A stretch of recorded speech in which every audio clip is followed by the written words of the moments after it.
शांति। आज 15 अप्रैल 2024 दिन सोमवार की साकार मुरली। आइए अब सुनते हैं मीठे मीठे बाप दादा के मधुर महावाक्यों को। मीठे बच्चे, यह संगम युग उत्तम से उत्तम बनने का युग है। इसमें ही तुम्हें पतित से पावन बन पावन दुनिया बनानी है। प्रश्न: अंतिम दर्दनाक सीन को देखने के लिए मजबूती किस आधार पर आएगी? उत्तर: शरीर का भार निकालते जाओ। अंतिम सीन बहुत कड़ी है। बाप बच्चों को मजबूत बनाने के लिए अशरीरी बनने का इशारा देते हैं। जैसे बाप इस शरीर से अलग हो तुम्हें सिखलाते हैं, ऐसे तुम बच्चे भी अपने को शरीर से अलग समझो। अशरीरी बनने का अभ्यास करो। बुद्धि में रहे कि अब घर जाना है। ओम शांति। मीठे मीठे रूहानी बच्चे हैं तो जिस्म के साथ, बाप भी अभी जिस्म के साथ हैं। इस घोड़े व गाड़ी पर सवार हैं और बच्चों को क्या सिखलाते हैं? जीते जी मरना कैसे होता है और कोई यह सिखला ना सके सिवाय बाप के। बाप का परिचय सब बच्चों को मिला है। वह ज्ञान सागर पतित पावन है। ज्ञान से ही तुम पतित से पावन बनते हो और पावन दुनिया भी बनानी है। इस पतित दुनिया का ड्रामा प्लान अनुसार विनाश होना है। सिर्फ जो बाप को पहचानते हैं और ब्राह्मण भी बनते हैं, वही फिर पावन दुनिया में आकर राज्य करते हैं। पवित्र बनने के लिए ब्राह्मण भी जरूर बनना है। यह संगम युग है ही पुरुषोत्तम अर्थात उत्तम ते उत्तम पुरुष बनने का युग। कहेंगे उत्तम तो बहुत साधु संत महात्मा वजीर अमीर प्रेसिडेंट आदि हैं, परंतु नहीं, यह तो कलयुगी भ्रष्टाचारी दुनिया पुरानी दुनिया है। पतित दुनिया में पावन एक भी नहीं। अभी तुम संगम युगी बनते हो। वो लोग पतित पावनी पानी को समझते हैं। सिर्फ गंगा नहीं, जो भी नदियां हैं, जहां भी पानी देखते हैं, समझते हैं पानी पावन करने वाला है। यह बुद्धि में बैठा हुआ है। कोई कहाँ जाते हैं, मतलब पानी में स्नान करने जाते हैं, परंतु पानी से तो कोई पावन हो ना सके। अगर पानी में स्नान करने से पावन हो जाते, फिर तो इस समय सारी सृष्टि पावन हो जाती। इतने सब पावन दुनिया में होने चाहिए। यह तो पुरानी रस्म चली आती है। सागर में भी सारा कीचड़ा आदि जाकर पड़ता है, फिर वह पावन कैसे बनाएगा? पावन तो बनना है आत्मा को। इसके लिए तो परम पिता चाहिए जो आत्माओं को पावन बनाए। तो तुमको समझाना है, पावन होते ही सतयुग में है, पतित होते हैं कलयुग में। अभी तुम संगम युग पर हो। पतित से पावन होने के लिए पुरुषार्थ कर रहे हो। तुम जानते हो हम शूद्र वर्ण के थे, अब ब्राह्मण वर्ण के बने हैं। शिव बाबा प्रजापिता ब्रह्मा द्वारा बनाते हैं। हम हैं सच्चे सच्चे मुख वंशावली ब्राह्मण, वह है कुक वंशावली। प्रजापिता तो प्रजा सारी हो गई। प्रजा का पिता है ब्रह्मा, वो तो ग्रेट ग्रेट ग्रैंडफादर हो गया। जरूर वह था, फिर कहाँ गया? पुनर्जन्म तो लेते हैं ना। ये तो बच्चों को बताया है, ब्रह्मा भी पुनर्जन्म लेते हैं। ब्रह्मा और सरस्वती माँ और बाप, वही फिर महाराजा महारानी लक्ष्मी नारायण बनते हैं, जिसको विष्णु कहा जाता है। वही फिर 84 जन्मों के बाद आकर ब्रह्मा सरस्वती बनते हैं। यह राज तो समझाया है। कहते भी हैं जगत अम्बा तो सारे जगत की माँ हो गई, परंतु जगत अम्बा को कोई जानते ही नहीं। ऐसे ही अंधश्रद्धा से कह देते हैं, जानते कोई को भी नहीं। जिसकी पूजा करते हैं उनके ऑक्यूपेशन को नहीं जानते। अभी तुम बच्चे जानते हो, रचियता है ऊंचे ते ऊंच। यह उल्टा झाड़ है। इनका बीज रूप ऊपर में है। बाप को ऊपर से नीचे आना पड़े तुमको पावन बनाने। तुम बच्चे जानते हो बाबा आया हुआ है, हमको इस सृष्टि के आदि मध्य अंत का ज्ञान देकर फिर उस नई सृष्टि का चक्रवर्ती राजा रानी बनाते हैं। इस चक्र के राज को दुनिया में तुम्हारे सिवाय और कोई नहीं जानते। बाप कहते हैं फिर 5000 वर्ष बाद आकर तुमको सुनाऊंगा। ये ड्रामा बना बनाया है।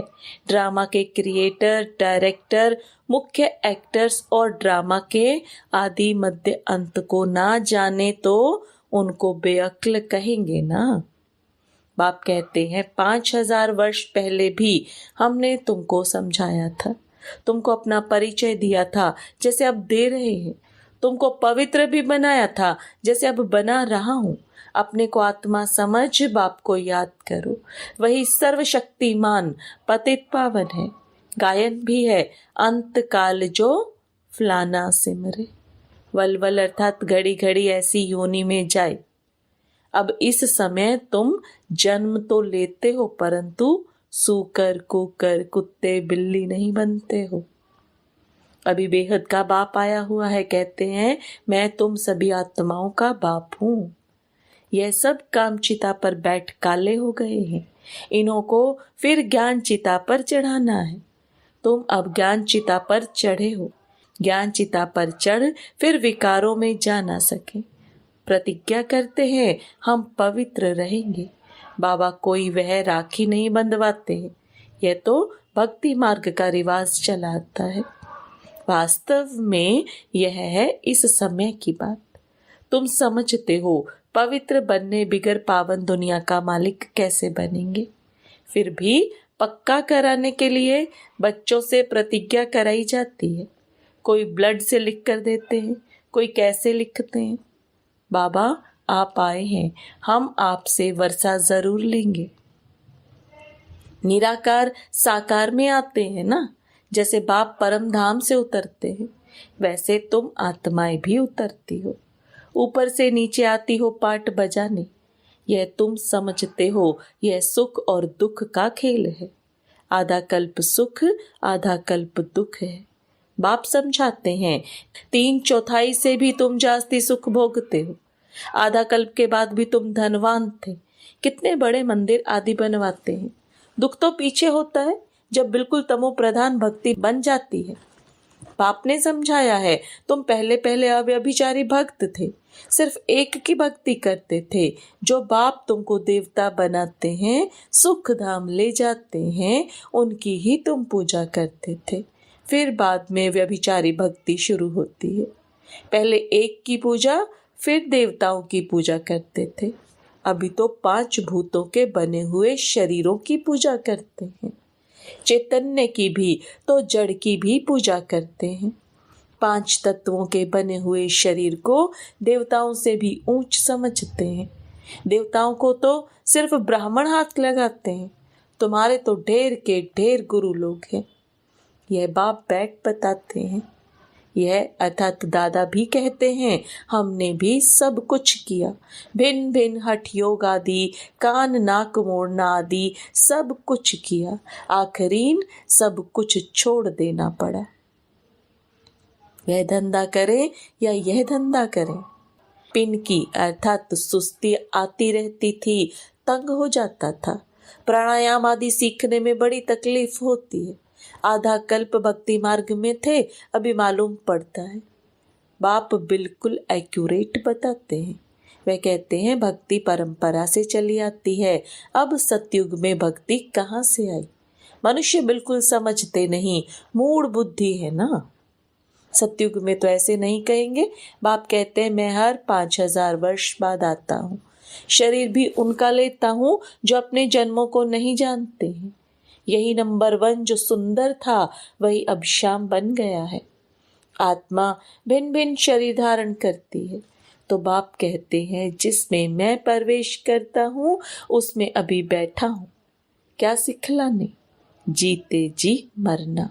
इस दुनिया से तो मरना है ना। अभी तुमको पवित्र होकर मरना है। मेरा पाठ ही पावन बनाने का है। तुम भारतवासी बुलाते ही हो हे पतित पावन, और कोई ऐसे नहीं कहते हे लिबरेटर। दुख की दुनिया से छुड़ाने के लिए आओ। सब मुक्ति धाम में जाने के लिए ही मेहनत करते हैं। तुम बच्चे फिर पुरुषार्थ करते हो सुख धाम के लिए।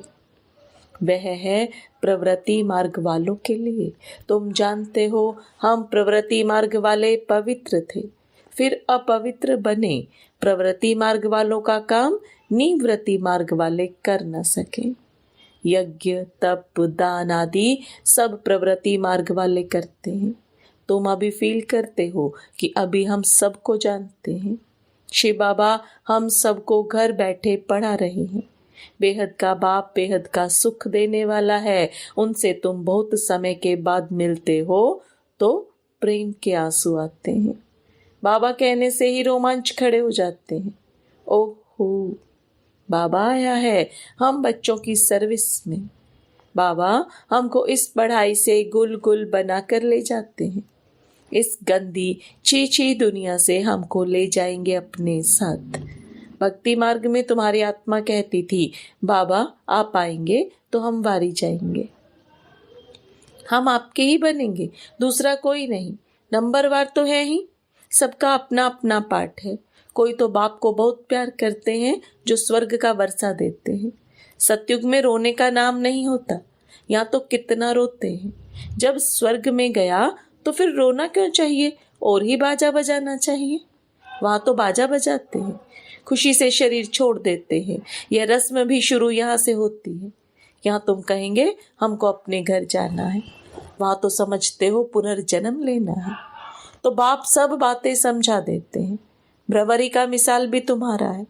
तुम ब्राह्मणिया हो, विष्टा के कीड़ों को तुम भू भू करती हो। तुमको तो बाप कहते हैं इस शरीर को भी छोड़ देना है, जीते जी मरना है। बाप कहते हैं अपने को आत्मा समझो। अब हमको वापस जाना है, अपने को आत्मा समझ बाप को याद करना है, देह को भूल जाओ। बाप तो बहुत मीठा है, कहते मैं तुम बच्चों को विश्व का मालिक बनाने आया हूँ। अब शांति धाम और सुख धाम को याद करो। अल्फ और बे यह है दुख धाम। शांति धाम हम आत्माओं का घर है।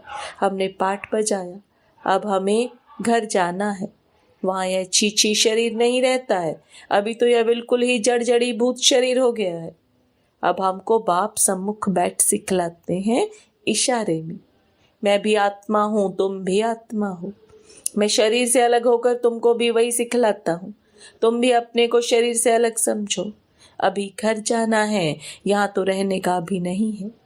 यह भी जानते हो अभी विनाश होना है। भारत में रक्त की नदियां बहेंगी, फिर भारत में ही दूध की नदियां बहेंगी। यहाँ सब धर्म वाले इकट्ठे हैं, सब आपस में लड़ मरेंगे।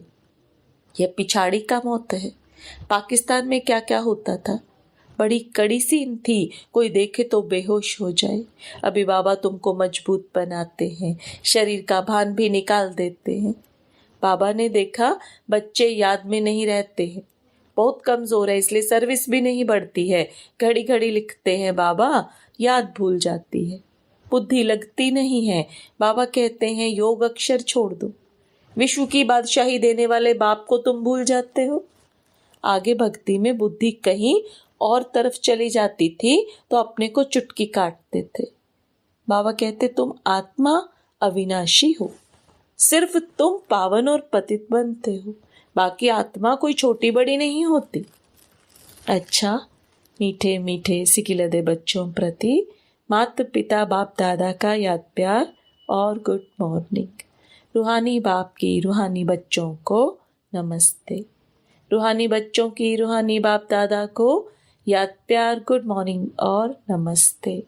धारणा के लिए मुख्य सार, अपने आप से बातें करो। ओहो, बाबा आया है हमारी सर्विस में, वह हमें घर बैठे पढ़ा रहे हैं।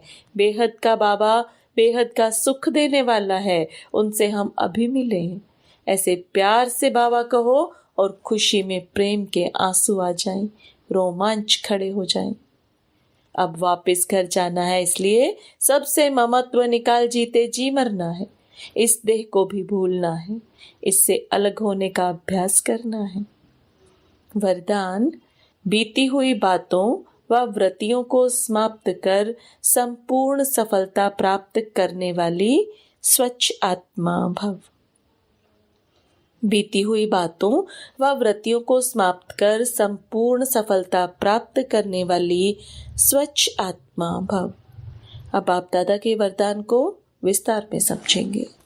सेवा में स्वच्छ बुद्धि, स्वच्छ वृत्ति और स्वच्छ कर्म सफलता का सहज आधार है। कोई भी सेवा का कार्य जब आरंभ करते हो तो पहले चेक करो कि बुद्धि में किसी आत्मा की बीती हुई बातों की स्मृति तो नहीं है। उसी वृत्ति दृष्टि से उनको देखना, उनसे बोलना, इससे संपूर्ण सफलता नहीं हो सकती। इसलिए बीती हुई बातों को व वृत्तियों को समाप्त कर स्वच्छ आत्मा बनो, तभी संपूर्ण सफलता प्राप्त होगी। स्लोगन: जो स्व परिवर्तन करता है विजयमाला उसी के गले में पड़ती है। जो स्व परिवर्तन करता है विजयमाला उसी के गले में पड़ती है। ओम शांति।